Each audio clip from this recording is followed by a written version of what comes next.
తన అన్నలు ఒకగానొక ఆయన చెల్లిని అంత రీతిగా చేసినందుకు శకువు మీద ఎంతగానో కోపం పెట్టుకుని వారి తన దేశంలో అందరినీ సమస్తమును మరి చంపివేయాలని ఒక కపటము కలిగి మేము ఇటు రీతిగా అయితే మా సహోదరుని మీకు ఇవ్వలేము, మీరు సున్నతి చేయించుకునేలా మా సహోదరుని మీకు ఇస్తాము, సున్నతి చేయించుకోలేకపోతే మా సహోదరుని మేము ఇవ్వమని చెప్పి వాళ్ళ తండ్రితోనూ తనతోనూ అంటారు. అన్నప్పుడు వారు మరి ఆ సున్నతి చేయించుకోవడానికి కూడా సిద్ధమవుతారు.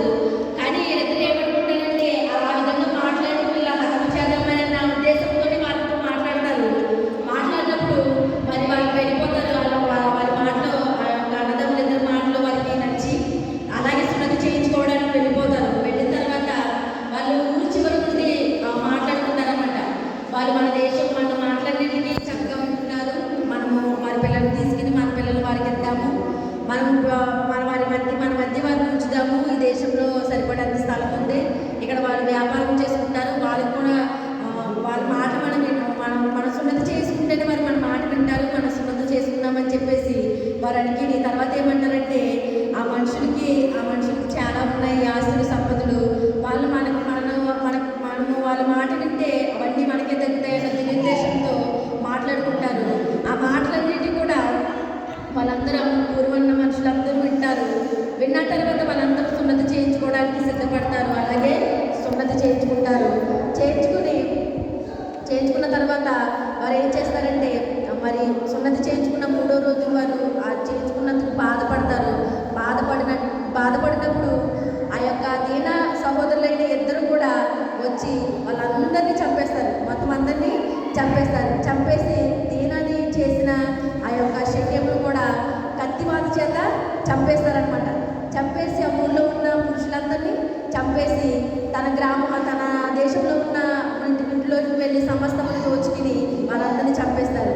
తన సహోదరుని పట్ల చేసిన ఆ యొక్క కార్యాన్ని ఆ ఇద్దరు అన్నదమ్ములు తలంచుకుని మరి పాపం వల్ల వచ్చేది మరణమని మరి దేవుడి వాక్యాన్ని చెప్పిన రీతిగా మరి ఆ శక్యము ఆ దీన పట్ల ఎంతగానో మరి దురుద్దేశం కలిగి అవమానపరిచి తనని ఎంతగానో మరి అది రీతిగా చేసినందుకు వాళ్ళ అన్నదమ్ములు ఆ శక్యం మీద ఒక పగలాంటిని పట్టుకుని మరి వారితో ఇష్టం ఉన్నట్లు మాట్లాడి తర్వాత సున్నతి చేయించుకున్న తర్వాత ఆ శక్యముని వారు కత్తివాత చేత చంపేస్తారు. తను దేవుడికి వ్యతిరేకంగా పాపం చేశాడు హామోరు కుమారుడకు శక్యము. దానివల్ల వచ్చిన జీతం ఏంటంటే మరణము ఆయనకి సంభవించింది. దేవునికి లోబడి ఆ యోగం దగ్గరికి వెళ్ళి నేను నీ కుమార్తెను ఇష్టపడుతున్నాను, నీ కుమార్తెను నాకు పెళ్లి చేయండి అని చెప్పిన వారు ఆలోచించలేమో. కానీ అది కాకుండా ముందే ఆమెని అవమానపరిచి ఆమెతో దురుద్దేశంగా ప్రవర్తించి అన్నీ చేసిన తర్వాత ఆమె మీద ఇష్టాన్ని పెంచుకుని ఆ తర్వాత యాకోబు గారి దగ్గరికి వెళ్ళి నీ కుమార్తెను నాకు ఇమ్మని అడిగారు. అడిగినప్పుడు అంత చేసిన తర్వాత ఇశ్రాయేలులో అంత అవమానకరంగా చేసిన తర్వాత మరి తన సహోదరులు ఎలాగ ఒప్పుకుంటారు చూడని చివరిని ఏమంటారంటే యాకోబు గారు అంటారనమాట. అప్పుడు యాకోబు షిమ్మోను లేవిని చూచి మీరు నన్ను బాధ పెట్టి దేశ నివాసులైన కనానీయులను పెర్జీయులను అసహ్యునిగా చేస్తుంది. నా జనసంఖ్య కొంచెమే, వారు నా మీదకి గుంపుగా వచ్చి నన్ను చంపెదరు, నేను నా ఇంటి వారు నాశపోతుందని చెప్తే అందుకు వారి అన్నదమ్ములు ఏమంటారంటే వేషి ఎట్లా జరిగించినట్లు మా సహోదరి ఎలా ప్రవర్తించునా అనని తన సహోదరిని బలవంతం చేశారని మరి ఆ యొక్క ఇద్దరు సహోదరులు ఆ యొక్క హమోరు కుమారుడైన శక్యముని హతము చేశారు. అతను పాపము చేశాడు కాబట్టి ఆ పాపము తగిన ప్రతిఫలము దేవుడు తనకి మరణాన్ని దయచేశాడు.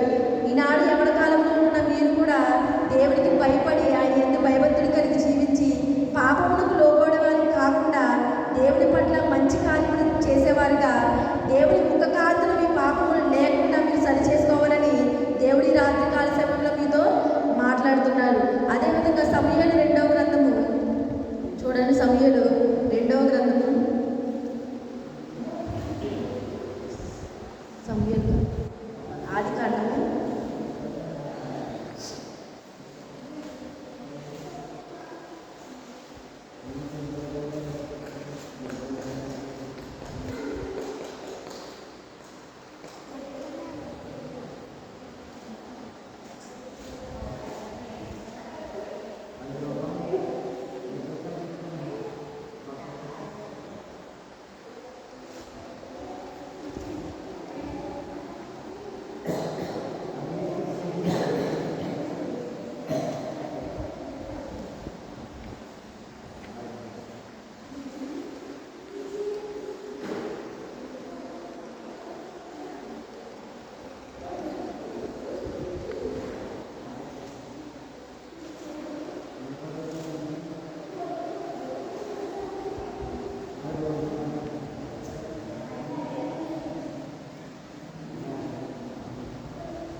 రెండో సమూయేలు గ్రంథము 13వ అధ్యాయము చూద్దాము. దావీదు కుమారుడు అష్బాలోమునకు తామారు అనే ఒక సుందరవతి సహోదరి ఉన్నదన్నమాట. ఉంటే దావీదు కుమారుడు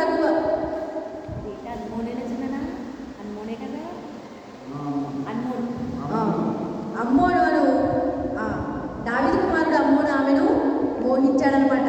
మోహితే దావీదు కుమారుడు అష్బాలోమునకు తామారు ఒక సుందరవతి సహోదరి ఉండగా, ఈ సుందరవతి అమ్మోనికి ఏమవుతుందంటే చెల్లవుతుంది కదా, చెల్లవుతుంది. చెల్లైతే ఆమె చాలా అందంగా ఉండడం వల్ల ఆమె తన విషయంలో ఎంతో చింతాకాంతుడై తన కోసం తన పట్ల వ్యతిరేకంగా పాపం చేయాలని చెప్పేసి ఒక బెడ్డని పెట్టుకుని అతడు ఏం చేస్తాడంటే చిక్కిపోయినప్పుడు అతడు రాజకుమారుడు కదా, ఇలా చిక్కిపోతాడని చెప్పేసి షిమ్మోను కుమారుడు యెహోనాదాబు అతన్ని అడుగుతాడనమాట. నువ్వు రాజకుమారుడు కదా, నువ్వు నానాటికి ఎందుకు ఇలా చిక్కిపోతున్నావు అని అమ్మోనుని అడిగితే అతను ఏమంటాడంటే, నా తమ్ముడకు అష్బాలోము సహోదరి అయిన తామారు నేను మోహించి ఉన్నానని అతనితో అని తన మీద తను సొంత సహోదరి అయినా సరే మరి తన మీద తను ఆ యొక్క దురుద్దేశంతో ఒక పాపం చేయాలని తను నానాటికి కూడా అదే విషయంలో ఉండి తను చిక్కిపోతాడనమాట. అదే షిమ్మోను కుమారుడైన యెహోనాదాబు అడుగుతాడనమాట, ఎందుకు నువ్వు ఇలా అవుతున్నావు అని చెప్పేసి దానికి చెప్తాడనమాట. తనను నేను ఇలాగ పాపం చేయాలని తన మీద నాకు ఒక కోరిక ఉన్నదని చెప్పి తనకు చెప్పినప్పుడు అతను ఏమంటాడంటే, ఈ షిమ్యోను కుమారుడకు యెహోనాదాబు కపటం కలవడమన్నమాట. అతను ఏమని చెప్పాలి, తను నీకు సహోదరి కదా, తన పట్ల నువ్వు ఇంత అగాధ్యం ఎలా చేస్తావు అని తనకి చెప్పడం మానేసి నువ్వు అలాగే చేయాలి దానికి కూడా తను నువ్వు చెయ్యని చెప్పేసి తన ముందుకు కొనసాగిస్తాడనమాట. అయితే ఒకటి చెయ్యి, నువ్వేం చేస్తావంటే నువ్వు రోగి అయ్యి మంచం మీద పడున్నప్పుడు నువ్వు రోగివై ఉన్న వార్త నీ తండ్రి అయిన దావీదుకు తెలిసిన దగ్గరికి వస్తాడు. వచ్చినప్పుడు నువ్వేం చేస్తావంటే, నా చెల్లెలైన తామారు మా వంటగా అదే భోజన పదార్థాలు సిద్ధపరచమని చెప్పేసి ఆ భోజన పదార్థాలు నా ఎంతకు తెమ్మని చెప్పు అని నువ్వు అని చెప్పు నీ తండ్రితో అంటే, అప్పుడు అలాగే తను చెప్పినట్లే రీతిగానే దావీదు తన కుమారుడైన తన కుమారుడు అమ్మోను ఈ రీతిగా పడి ఉన్నాడని తెలిసి వస్తాడనమాట. వచ్చినప్పుడు ఆయన ఏమంటాడంటే, ఈ యెహోనాదాబు ఇటు రీతిగా అయితే చెప్పాడో అదే విధంగా దావీదు కుమారుడు దావీదుకి అలాగే చెప్తాడు. నాకు ఇలా ఉన్నది కదా, నా చెల్లెలైన తామారని నాకు భోజనం సిద్ధపరచమను, నేను చూస్తుండగానే ఆ భోజన పదార్థాలు సిద్ధపరచాలి అని చెప్పేసి తను చెప్పినప్పుడు దావీదు ఆ వర్తమానము తామారునకు తెలుపుతాడనమాట. తామారునకు చెప్పినప్పుడు తామారు అవన్నీ ఆ అప్పములన్నీ తన ఎదురుగానే చేసి మరి తనకి ఇస్తుంటే తను మొదట ఏమంటాడంటే నేను తిన్ను అని అంటాడు. తిన్న తర్వాత ఉన్న వారందరినీ పంపించేసి తన గదిలోనికి ఆ యొక్క భోజనం తీసుకురమ్మని చెప్పి తనతో ఆ యొక్క అసహ్యకరమైన దుర్లభమైన ఇదిగా ఉందని ఆ యొక్క పాపమును తను అంటదనమాట. అన్న నువ్వు నా పట్ల ఇటు రీతిగా చేయడం తగదు, నువ్వు ఇంత దుష్కార్యం చేయకు, నువ్వు ఇంత చెడ్డవాడి అవ్వకు అని చెప్పేసి తను బ్రతిమాలుకున్నా సరే తన చెల్లెని కూడా తెలియకుండా తను ఆ దేవుడికి వ్యతిరేకంగా పాపం చేసి తన చెల్లిని అవమానపరిచి తనని ఎంతగానో మరి దూషించి ఆ యొక్క పాపము బలవంతంగా పాపం చేస్తాడనమాట. చేసినప్పుడు తను ఎంతగానో బతిమాలుకుంటుంది, వద్దని దేవుడికి వ్యతిరేకంగా రీతిగా పాపం చేయగురు అని చెప్పినా కూడా తన మూర్ఖత్వంతో తన చెల్లెలైన తామారు మీద ఆగత్యం చేయడానికి పాల్పడ్డాడు. చేసిన తర్వాత చేయకముందేమో తన సహోదరి అంటే ఎంతగానో ఇష్టం పెంచుకుని ఉన్నాడు. చేసిన తర్వాత తన ఇంటి వారితో బయటకు పొమ్మని నాకు ఎండించామని చెప్తాడు. చూడండి, తన సహోదరి అని తెలిసినప్పుడు కూడా ఎంతగా అతను పాపానికి లోబడ్డాడో చూడండి. ఇప్పుడు కూడా అంతే. ఇప్పుడు మనం ఉంటున్నాము, మన దేశంలో కూడా చిన్నలు లేదు పెద్దలు లేదు, ఎంతగానో మరి పాపానికి లోబడిపోయే వాళ్ళు చూడండి. మనం టీవీలో చూసినా ఫోన్లో చూసినా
వారు వచ్చిన తర్వాత ఈ అమ్మోను తాగి మంతుడై సంతోషించినప్పుడు మీరు ఏం చేస్తారంటే అతన్ని చంపేయండి అని చెప్పేసి వారికి ఆజ్ఞ అనేది ఇస్తారు. ఆ పనివారు భయపడతారు ముందు, ఎందుకంటే దావీదు కుమారుడు కాబట్టి వారు భయపడతారు. కానీ అష్మలోము వారికి మీరు చేయండి అని చెప్తాడు కాబట్టి ఆజ్ఞ ఇస్తాడు కాబట్టి వారు అతన్ని చంపేస్తారు. అలా చంపేసి ఏం చేస్తారంటే వారికి తెలుస్తుందన్నమాట, దావీదు తెలుస్తుందా చంపేశారని.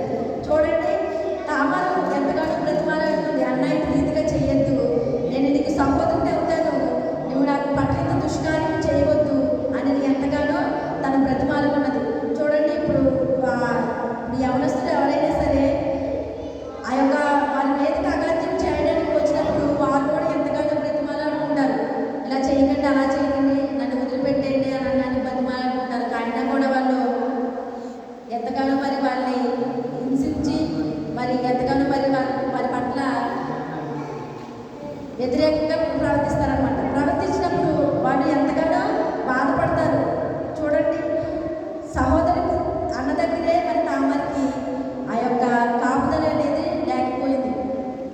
తను ఎంతగానో బతిమాలుకుంటుందో పంపుతాను అన్నది, ఇలా చేయొద్దన్నా అని. అయినప్పటికీ కూడా తను వినడు, పాపం చేస్తాడు, దాని ప్రతిగా ఫలితాన్ని పొందుకున్నాడు, మరణము పొందాడు. మీరు కూడా యవనస్తులైనటువంటి వారు దేవుడికి లోబడి జీవించండి, పాపాల వైపు చూడకండి. పాపం వైపు చూస్తే దేవుడు ఏమంటాడంటే మీరు పాపం చేసినట్లయితే మీకు వచ్చే జీతం మరణమే. కాబట్టి మీరు ఎంతోమందితో ఈ మాటలు వింటున్నారు, పాపం చేయవద్దు మరి ఎంతోమంది చెప్తున్నారు.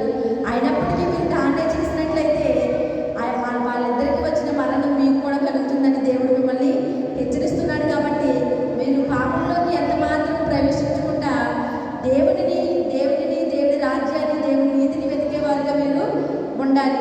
పాపం చేస్తే వచ్చే జీతం మరణమని దేవుడు మీతో మాట్లాడినట్టుగా మరి ఆ దీన పట్ల, తామారు పట్ల వారి వ్యతిరేకంగా ప్రవర్తించాడు, వాళ్ళని అవమానపరిచారు, బలవంతం చేశారు. దేవుడు చూస్తూ ఊరుకోడు. తన బిడ్డలైనటువంటి వారి పట్ల ఎవరి కన్ను పెట్ట వారిని ఎంత మాత్రం విడిచిపెట్టడు. కాబట్టి వారిద్దరూ కూడా మరణం పొందారు.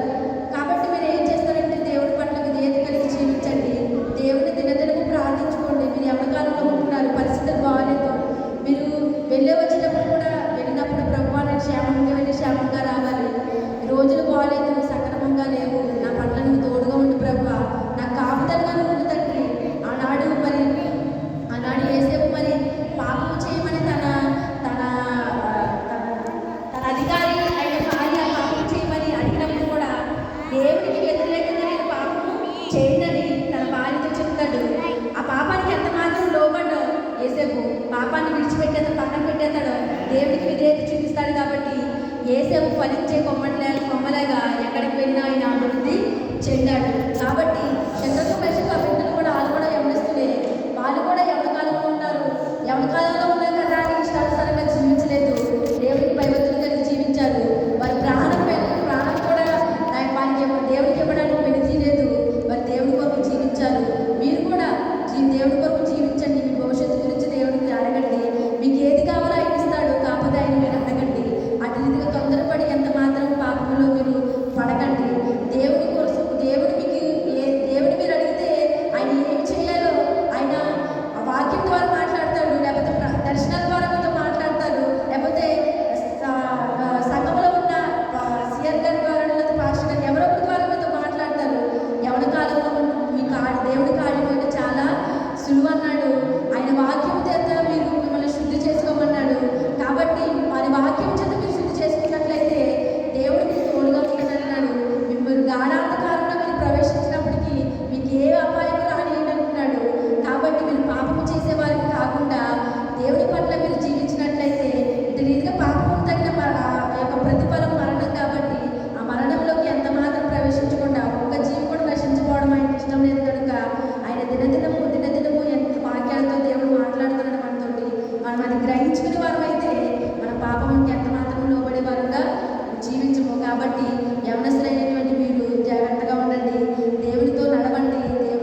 వారైతే చదువు విషయంలో కూడాను మీరు చక్కగా చదువుకున్నట్లయితే చక్కని మీరు ఆ యొక్క చదువులో మిమ్మల్ని ఆయన పెంపొందిస్తాడు. చక్కని మీరు ఉద్యోగాలు చేసుకోవడానికి దేవుడు కృప చూపిస్తాడు. మీరు ఎగ్జామ్స్లో ఉన్నప్పుడైతే ఎగ్జామ్స్లో మీకు తోడుగా ఉంటాడు. మీ ముందు ఎగ్జామ్స్ ఉన్నాయి, వాటి కొరకు ప్రార్థించుకోండి. మన దేవుడిని అడగండి, అయ్యా ఎగ్జామ్స్ ఉన్నాయి, నేను పాస్ అవ్వాలి ప్రభు, నన్ను నిలబెట్టుకున్నాను, సిగ్గుపరచకండి. దేవుడిని అడగండి, ఆ ఎగ్జామ్లో కూడా దేవుడు విజయాన్ని ఇస్తాడు. కాబట్టి పాపము చేసేవారుగా కాకుండా దేవుడి నీతిని ఆయన రాజ్యాన్ని వెతికేవారుగా ఉండడానికి దేవుడు కృప చూపించి కాపాడడుగాక. ఆమె ప్రార్థన చేసుకున్నాం. మహాపరిశుద్ధుడా, ప్రేమ గల తండ్రి, జాగ్రత్త దేవా, నీకు వందనాలు స్తుతులు స్తోత్రాలు ప్రభా. అయ్యా ఈ కొద్ది పాటి సమయంలో ప్రభా పాపము నిమిత్తం ప్రభా నువ్వు మాట్లాడే విధానానికి నీకు వందనాలు ప్రభా. అయ్యానైనా ఆనాడు ప్రభానైనా మా పితరులు చేసిన పాపాన్ని మాకు జ్ఞాపకం చేసిన దేవుడు తండ్రి. అయ్యానైనా ఈ యవన కాలంలో ప్రభానైనా బిడ్డలు తొందరపడి ప్రభు పాపం చేస్తున్నారని ప్రభు వారితో మాట్లాడే తండ్రి నీకు వందనాలు ప్రభా. పాపమునకు వచ్చి జీతం మరణం అని సెలవిసిన దేవుడు ప్రభా నీకు వందనాలు తండ్రి.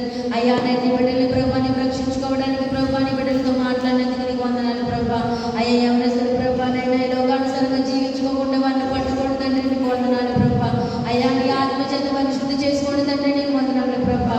అయ్యానైనా నుండైనా వారి పట్టణంలోనైనా గొప్ప కార్యాలు దయచేయమని ప్రభా. వింటున్నారు ప్రభా, లోబడి జీవించడం లేదు ప్రభా. అయ్యానైనా నీ వాక్యంతో మొదట స్నానం చేయడానికి బిడ్డలకు సహాయం దయచేయండి తండ్రి నీకు స్తోత్రములు ప్రభా. అయ్యానైనా నీకు వందనాలు ప్రభా. మీరు రోజు రీతిగా ఉన్నామంటే నీకు ప్రియ దేవాలయాన్ని బిడ్డలకు తలంచుకోవడానికి సహాయం దయచేయండి ప్రభా. ఎంతో మంది యవనస్తులు ప్రభా నీ సన్నిధిలో ఉన్నారు ప్రభా. అయ్యానైనా ఎంతో మంది యవనస్తులు నీ సన్నిధిలో ఉన్నారు జ్ఞాపకం చేసుకుంటు తండ్రి. చదువుల్లో మీరు తోడుగా ఉండండి ప్రభా. మీరు తోడుగా ఉండండి తండ్రి. అయ్యానైనా నాడు సులభానికి జ్ఞానం బిడ్డలకు దయచేయండి తండ్రి నీకు స్తోత్రములు ప్రభా. అయ్యా జ్ఞానం ఇచ్చేవాడు నీవే ప్రభా. నీ జ్ఞానంతో నీ బిడ్డలు నింపండి ప్రభా. ఏది పాపము ప్రభు అని తెలుసుకుని వాక్యం దయచేయండి తండ్రి. నైనా నీ ఆజ్ఞలు అతిక్రమించడమే పాపం అన్నా ప్రభా. నైనా రీతిగా నైనా వారి ఆజ్ఞలు అతిక్రమించుకోండి ప్రభా. నీ ఆజ్ఞలు గైకొనే వారిగా ఉండడానికి సహాయం దయచేయండి తండ్రి నీకు స్తోత్రములు ప్రభా. అయ్యా నీ బిడ్డలను దర్శించిన ప్రభా, దర్శన రీతిగా నీ బిడ్డలతో మాట్లాడిన ప్రభా. ఈ రాత్రి నీ బిడ్డలు ఎందుకు నువ్వు వెళ్ళండి తండ్రి. అయ్యానైనా పాపమని ఊళ్ళో పడకుండా నీ బిడ్డలు పట్టుకోండి తండ్రి నీకు స్తోత్రములు ప్రభా. అయ్యానైనా చూపు ద్వారా కానీ మాట ద్వారా కానీ క్రియ ద్వారా కానీ నీ బిడ్డలు పాపంలోకి పడకుండా ప్రభా. వారు లేవనెత్తమని అడుగుచున్నాడు తండ్రి నీకు స్తోత్రములు ప్రభా. పరిశుద్ధాత్ముడా నీకు వందనాలు ప్రభా. అయ్యానైనా ఎంతో మంది బిడ్డలు ప్రభా ఎన్నో అమాత్యాలు చేసుకుంటున్నారు ప్రభా. ఎంతో రోడ్డు ప్రమాదాలు చనిపోతున్నారు ప్రభా యవనస్తుల ప్రభా. అయ్యానైనా వారి జ్ఞాపకం చేసుకోండి తండ్రి. నైనా అయ్యా పాపం చేస్తున్నారు ప్రభా. అయినా వారికి తగిన ఫలితాన్ని దయచేసేవారు ప్రభా. వారిని వాడుకుంటున్నారేమో ప్రభా. కాదు తండ్రి. నైనా అయ్యా నువ్వు బలిని కోరే దేవుడు ఏమాత్రం కాదు తండ్రి నీకు స్తోత్రములు ప్రభా. అయ్యానైనా నీ బిడ్డలతో నువ్వు మాట్లాడుకోండి ప్రభా. అయ్యా రండి ప్రభా, మా మధ్యలో వినండి ప్రభా. నా గ్రామంలో యవనస్తులైనా బలపరచండి తండ్రి నీకు స్తోత్రములు ప్రభా. అయ్యా నేను వాక్యం అందు ప్రార్థన వాక్యం